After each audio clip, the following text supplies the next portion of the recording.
6 workers are missing and presumed dead after a bridge collapsed in Baltimore Harbor early Tuesday.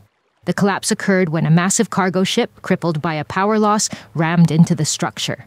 At this point, as the Admiral said, we're going away from the search and rescue portion to a recovery operation. The changing conditions out there have made it dangerous for the first responders, the divers in the water. We will still have surface ships out overnight.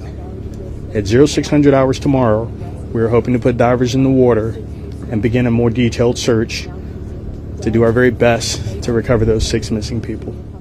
Maryland Police Colonel Roland Butler on Tuesday explained that due to the frigid water temperatures and the amount of time that has passed, there is little to no chance of finding the missing workers alive. We're doing our very best in some very difficult times and difficult conditions, which is why we're making that transition now.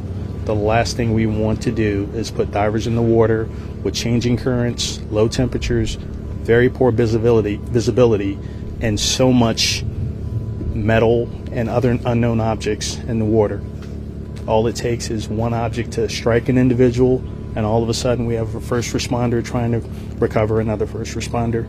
I think at 0600 we'll find ourselves in a better position to understand the dynamics of what we're dealing with and to address the issue in a much safer manner. And as I said, we have to cease operations. We can't start again until we can assure the safety of those divers and the rescue personnel that are going to participate in this.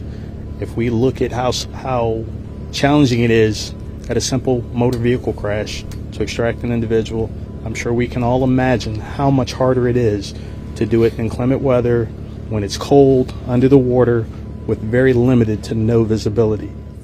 The Singapore-flagged container vessel, the Dolly, was heading out of Baltimore Harbor bound for Sri Lanka when it struck a support pylon of the Francis Scott Key Bridge over the mouth of the Patapsco River at about 1:30 a.m. Rescuers were able to pull 2 survivors to safety, one of whom was hospitalized. The survivors and the 6 missing workers were part of a crew performing road maintenance on the bridge. U.S. President Joe Biden said he will visit Baltimore as soon as possible and has pledged that the federal government will cover the full cost of rebuilding the bridge.